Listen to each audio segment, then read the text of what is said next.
Bonjour à tous, j'espère que vous allez bien. Bienvenue dans cette nouvelle vidéo YouTube. Et aujourd'hui, on va faire une vidéo YouTube un peu spéciale, un nouveau top qui m'a été suggéré par un abonné il n'y a pas si longtemps. C'est de faire une petite ref à ce que je fais comme format de vidéo actuellement, c'est-à-dire mon format du top des meilleurs Pokémon en stratégie selon mon vécu. Mais là, ce ne serait pas un top 6, enfin un top 9, ce serait une espèce de top 6, mais d'une version différente. C'est-à-dire, je vous donnerai dans ce nouveau format, première saison, premier épisode, mes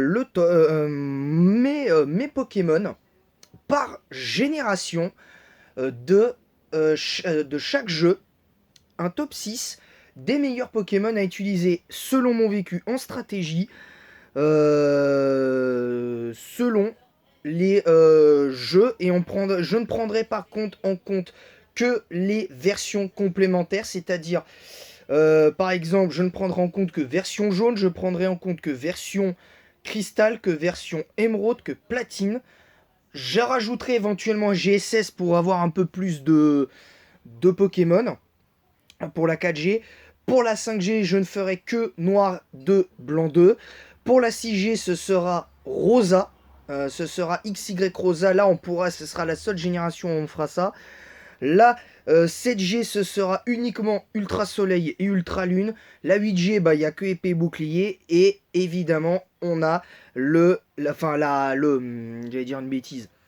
On a évidemment la 8G avec épée et bouclier forcément, et écarlate et violet avec, si on compte les DLC avec la 8G notamment, on aura écarlate et violet pour la 9G.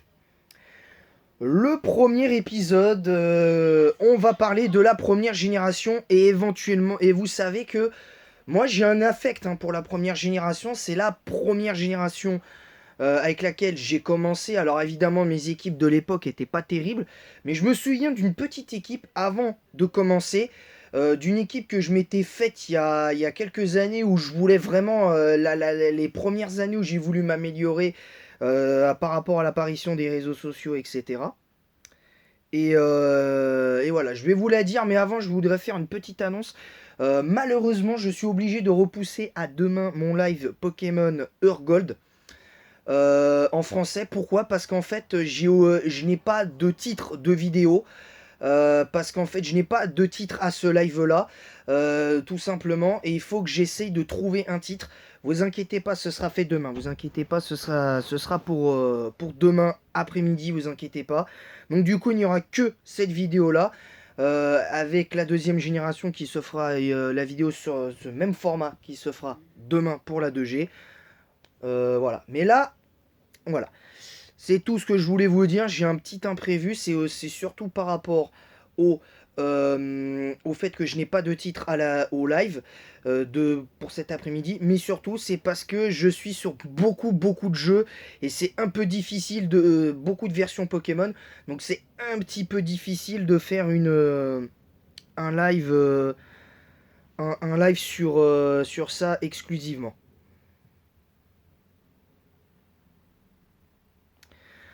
On va commencer évidemment cette vidéo, mais là aujourd'hui on va pas parler aventure, on va parler vraiment purement strat là aujourd'hui. On va vraiment parler purement stratégique, et moi je vais vous donner mon vécu personnel d'un point de vue stratégique sur les jeux de la 1G, sur les Pokémon de la 1G, 2G, 3G, 4G, 5G, 6G, 7G, 8G et 9G. Je vais commencer par le premier Pokémon avec la 1G évidemment. Et euh, on va partir sur la première génération avec tous les Pokémon. Le premier de ceux-là, pour moi, je vais vous citer le Pokémon en sixième. Et le premier Pokémon, c'est Staros. Alors pourquoi je parle de Staros en 6? Parce que c'est un des Pokémon que j'ai vraiment apprécié de jouer en première génération. Puis avec la mécanique de l'époque, tonnerre plus laser glace, c'était vraiment assez fort. Moi, je le jouais avec un set tonnerre, psycho, soin et laser glace. Je le jouais souvent comme ça. ou des fois je le jouais avec Surf pour avoir le stab de type eau. Et voilà. Mais je me suis rendu compte qu'il était meilleur avec Surf, évidemment. J'ai joué Tonnerre, Psycho, enfin je jouais Tonnerre, Laser Glace, Psycho et Surf. Je jouais un set vraiment avec 4 attaques. Je jouais pas Soin parce que en fait le problème que j'avais avec Soin, c'est que je perdais souvent un tour. Et contre de gros Pokémon électriques, j'avais beaucoup de mal, notamment contre les Raichu de l'époque, qui étaient pas si mauvais que ça, les Electek, notamment Magnéton, et puis je pense au Roi Elector. Et voilà. Par contre, je n'avais pas de légendaire dans ma team, c'était une de mes toutes premières teams stratégiques, entre guillemets, c'était vraiment une de mes premières. Et voilà. Le deuxième Pokémon, certains vont dire que ce serait un petit peu bizarre de jouer ce type de Pokémon, mais je jouais un Pokémon en particulier, euh, clairement qui était assez intéressant. Enfin bref, vous avez compris. Je vais parler de Kadabra. Alors pourquoi plus Kadabra que... alors j'aurais pu... Enfin c'est ce que j'aurais pu dire, mais en fait non, parce qu'en fait j'avais un type électrique dans la team. Et forcément bah, c'était Magnéton. C'était Magnéton parce qu'en fait, Magnéton, j'aimais beaucoup le jouer à l'époque parce que c'était un Pokémon que j'appréciais. De par sa capacité à être joué avec Sonic Boom à l'époque, qui était plutôt fort à l'époque. C'était assez fort, hein, Sonic Boom à l'époque. C'était pas très joué, c'était pas non plus joué à 100%, mais c'était quand même quelque chose qui était intéressant à ce niveau-là. Et puis je trouve qu'avec le spécial de 120 qu'il avait à l'époque, Magnéton, c'était pour moi mon type électrique concrètement que j'avais en première génération. Le troisième Pokémon que je jouais régulièrement, euh, certains pourraient dire ouais mais t'abuses un peu avec lui, ben c'est Dodrio. Tout simplement parce que pour moi c'est le meilleur type vol après Elector en première génération. Tout simplement parce que je trouve que le fait qu'il ait 110 en attaque et 110 de vitesse, pour moi, c'est vraiment ce qui fait la différence. En plus, il faisait beaucoup de crits. J'avais de la chance d'avoir beaucoup de crits. Bon, le set était pas ouf, mais c'était un set que je jouais énormément sur lui. C'était Bequevrille, triple attaque. Bah, évidemment, j'avais vol et j'avais bah, c'était à l'époque de la mécanique d'ultra laser. J'avais ultra laser j'avais triple attaque ultra laser, Bequevrille et vol. Donc j'avais deux attaques normales, deux attaques vol. Et voilà, j'avais ce Pokémon là. Alors c'est le Pokémon que j'ai joué le plus. Mais il y a un Pokémon vol qui m'avait fait plus ou moins plaise. C'est Rapace de pique. Pour moi, c'est Rapace de pique de manière assez nette. C'était Rapace de pique qui m'avait beaucoup surpris. Mais évidemment, celui que je jouais vraiment beaucoup et qui m'a beaucoup aidé, et c'est un peu lié aussi à Rouge-Feu notamment, où il a été très bon, c'est le bon vieux Roux Carnage. C'est le bon vieux Roux Carnage. Alors pourquoi il y a une tier d'aujourd'hui, je comprends pas. J'arrive pas j'arrive pas à comprendre le terme. J'arrive pas à comprendre. Dites-le moi dans l'espace commentaire, c'est quoi ce truc là, un tier. C'était le Pokémon que je jouais assez tranquillement à ce niveau-là. Évidemment. Maintenant, maintenant voilà, hein, c'est compliqué ce Pokémon. Voilà, c'était le Pokémon que je jouais vraiment beaucoup avec des sets cruels, avec des sets avec Cruel, Hâte, Vive Attaque et Vol. C'était surtout ça que j'avais, donc c'était un bon set hein, pour l'époque, donc voilà. Mais en fait, le Pokémon que je jouais le plus, c'était pourtant c'est un type feu. Bah, je pense que certains vont pas être surpris de son cas. C'est Dracofeu, je le jouais beaucoup. Alors j'avais Vol à l'époque, j'avais surtout Vol, mais j'avais surtout Vol. Et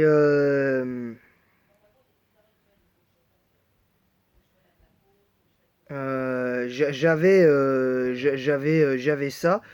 Et je me souviens d'un set que je jouais beaucoup avec lui qui était assez intéressant.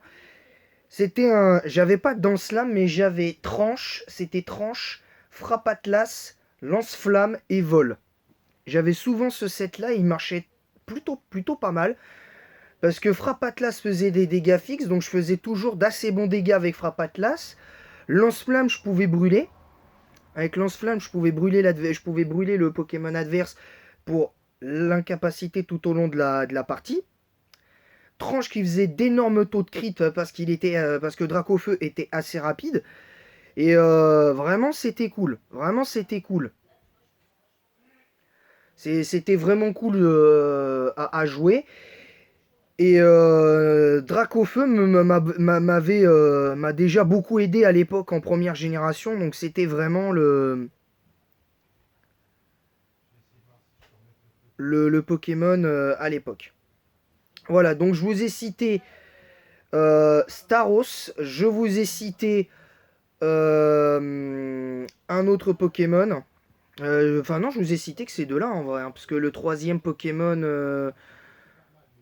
non, bah non, le numéro 2 c'était Dracofeu, parce que les Pokémon que j'avais cités avant, c'était pas du tout ceux-là. C'était pas du tout ceux-là. Le troisième Pokémon euh, dont je vais parler, c'est pour moi, et c'est pas que lié à mes let's play, c'était le bon vieux Spectrum. Pourquoi? Parce que c'est un Pokémon qui était vraiment cool à jouer à l'époque. Bon, j'avais pas Ombre Nocturne, mais j'avais un set tonnerre, je crois que j'avais un set tonnerre, psycho, ténèbres. Un peu comme Frappe Atlas, j'avais ténèbres. Tonnerre, j'avais tonnerre, psycho, ténèbres et j'avais hypnose dans son set. Et dans son moveset, c'était vraiment assez cool d'ailleurs comme set à jouer. Et il marchait plutôt bien. Et je sais pas si aujourd'hui ce set là marcherait, mais en tout cas, ça fait son petit bonhomme de chemin, on va dire. Mais voilà, le troisième Pokémon pour moi c'est Spectrum, parce qu'en plus, même s'il est faible au type sol en première génération, je trouve que Spectrum c'est bien plus satisfaisant à jouer qu'un Ectoplasma. Parce que Ectoplasma en overuse, pour moi, il est pas à la hauteur de l'overuse 1G Ectoplasma. Parce que à part les sets avec pour incapaciter l'adversaire où je voyais souvent des sets Hypnose plus Dévoref plus Explosion. Je vois pas l'intérêt de jouer ça, clairement, parce que ni même Ectoplasma en première génération. Autant la 2G, je peux comprendre Ectoplasma, pour le cas d'Ectoplasma, mais sinon, pour le coup, je vois pas l'intérêt de jouer Ectoplasma en première génération. D'autant qu'il y a des Pokémon qui sont pour moi meilleurs qu'Ectoplasma en première génération. Hein, il y a Noix de Coco, il y a pour moi Loclas est meilleur qu'Ectoplasma. Il y a des Pokémon qui sont pour moi meilleurs que Ectoplasma en première génération. Mais là, évidemment, je vous livre ça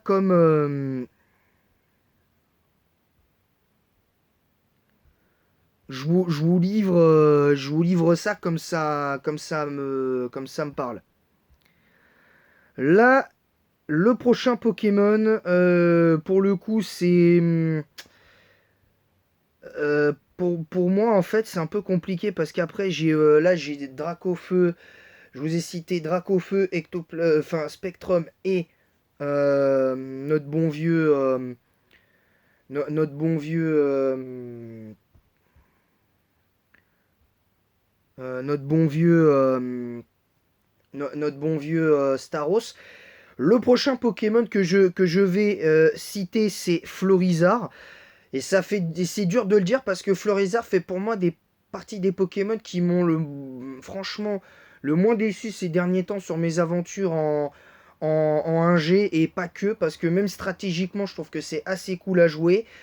Le fait de jouer le Tranchère plus Vampigraine, c'était assez fort.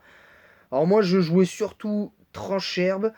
Tranchère, méga sensu, j'avais coupe et j'avais poudre dodo. Moi, c'était surtout ça que je jouais à cette période-là.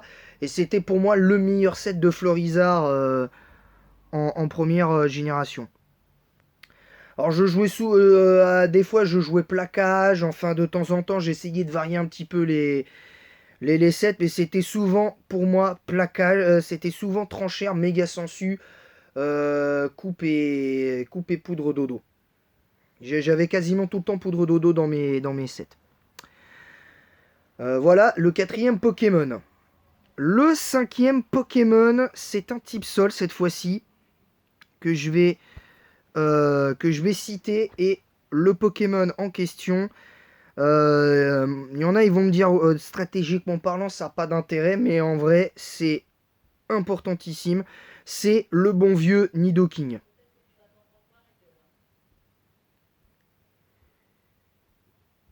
C'est le bon vieux Nidoking. C'est le bon vieux Nidoking. Pourquoi je parle de Nidoking? Parce que pour moi, Nidoking c'était vraiment fort en première génération. Enfin, en tout cas, pendant cette période de première génération. Puis bon, après, il y a eu la naissance des tirs officiels. Il y a eu beaucoup de choses qui sont arrivées. Nidoking, par la suite, en première génération, pour moi, est un peu tombé aux oubliettes. Il est un peu tombé aux oubliettes, Nidoking, par la suite. Et même encore aujourd'hui, Nidoking, c'est plus le Pokémon que c'était avant. Pour moi, Nidoking a vraiment pris de l'importance jusqu'en 7ème génération. Puis après, Nidoking, c'est parti en cacahuète. Je sais même pas s'il est disponible en 8G, mais voilà. Mais sinon, tout ça pour dire, je trouve que Nidoking, en 1G, c'était extrêmement fort parce que avec lui, tu pouvais faire le combo tonnerre plus laser glace. Et moi, je me souviens que je jouais souvent tonnerre, laser glace, coup de corne et séisme. Pourquoi? Parce que je trouve que ce type d'attaque était vraiment très fort parce que coup de corne faisait souvent des crits avec lui. De par sa vitesse de 85 et puis comme le metagame de la 1G était assez lent pour l'époque, bah c'était un peu compliqué concrètement. Voilà les 5 Pokémon que je vous ai cités, c'est-à-dire Staros, Dracofeu, Spectrum, Florizarre, Nidoking. Alors oui, je sais, j'ai 3 types poison, mais je vous parle de mon vécu personnel parce que les autres Pokémon que j'avais joués, c'est un peu compliqué. C'est un peu compliqué. Et enfin, le dernier Pokémon. Le dernier Pokémon que je vais vous citer maintenant. Là, pour le coup, c'est plus pour... c'est plus parce que j'ai adoré jouer ce Pokémon à l'époque en première génération. Concrètement, j'avais vraiment kiffé le Pokémon. J'avais surkiffé le jouer à l'époque. Et certains pourraient dire ouais, mais concrètement, c'est pas ouf. C'est Hypnomade. Je kiffais jouer ce Pokémon à l'époque en première génération Parce que même s'il avait qu'un spécial de 73 et une défense spéciale de 75, enfin bref, enfin attendez, parce que là, je sais pas si ça me fait un... Voilà, il avait quand même un spécial de 115 à l'époque, donc c'était vraiment extrêmement fort. Et je trouvais que vraiment ce Pokémon était assez cool à jouer. C'était vraiment assez cool à jouer. Voilà donc mes six Pokémon, les 6 meilleurs Pokémon que j'ai joué en stratégie en période 1G. Voilà, tout simplement, que ce soit rouge, bleu, jaune, c'est les meilleurs Pokémon que j'ai pu jouer. C'est-à-dire Staros, Dracofeu, Spectrum, Florizard. Ensuite, on a eu le bon vieux Nidoking et évidemment Hypnomade. Et n'empêche que rien qu'Hypnomade pouvait compenser la triple faiblesse au type psy que j'avais à l'époque, là-dessus. Alors, évidemment, ce top sera évolutif parce qu'après, je pourrais changer d'avis parce qu'entre temps, j'aurais certainement fait des aventures d'ici là et j'aurais peut-être changé réellement d'équipe, entre guillemets. Voilà. Voilà pour ce premier épisode. On commence par les meilleurs, on finira par les pires dans quelques semaines. Mais voilà, vous avez compris un petit peu le concept. Voilà, c'est tout pour cette vidéo. J'espère qu'elle vous aura plu. Dites-moi en commentaire, vous, votre top 6 des meilleurs Pokémon que vous avez joué en stratégie 1G, selon votre vécu. Je précise les deux règles. Seulement de votre vécu. Vous devez parler de votre vécu, éventuellement uniquement de votre vécu, et aussi préciser en quoi pourquoi vous avez joué ce Pokémon-là. Vous pouvez raconter une anecdote sur ce Pokémon, alors pas trop longue si possible, parce que sinon pour les commentaires ça va être un peu long à lire. Mais bon, on va faire comme ça. Et voilà. Et évidemment, je le répète, sans moquerie, sans insulte, sinon le commentaire sera supprimé et vous serez ban de la chaîne. Vous le savez tous comment ça fonctionne, hein, depuis le temps. Et voilà. Voilà, tout simplement. Donc je vais, moi, vous laisser là. Je vais vous laisser là. J'espère que cette vidéo vous aura quand même plu. N'hésitez pas à mettre un pouce bleu et un commentaire sur cette vidéo en disant en quoi vous êtes d'accord, pas d'accord. Et évidemment, en disant exactement vos 6 Pokémon, vos 6 meilleurs Pokémon en stratégie 1G. Je précise là, on parle de la 1G uniquement. Et en attendant la prochaine vidéo, je vous dis à très bientôt. Mais je vais rajouter un petit truc en plus. N'hésitez pas à partager le lien de ma chaîne YouTube en masse sur Facebook, Instagram et Snapchat. Ça mange pas de pain. Et n'hésitez pas aussi à vous abonner en masse si ce n'est pas déjà fait. On est à 56 abonnés des 200. J'aimerais qu'on atteigne cet objectif ensemble, les amis. J'aimerais qu'on atteigne cet objectif ensemble. Voilà, j'aimerais qu'on atteigne ça ensemble. Et avec ce premier objectif, mais l'objectif principal, c'est les 1000 abonnés. Vous le savez tous. Donc, faut essayer d'atteindre ça, je l'espère, assez rapidement. Voilà, c'est tout pour cette vidéo. J'espère qu'elle vous aura plu. Et en attendant la prochaine, que la passion Pokémon vous guide. Et à bientôt, et bon week-end!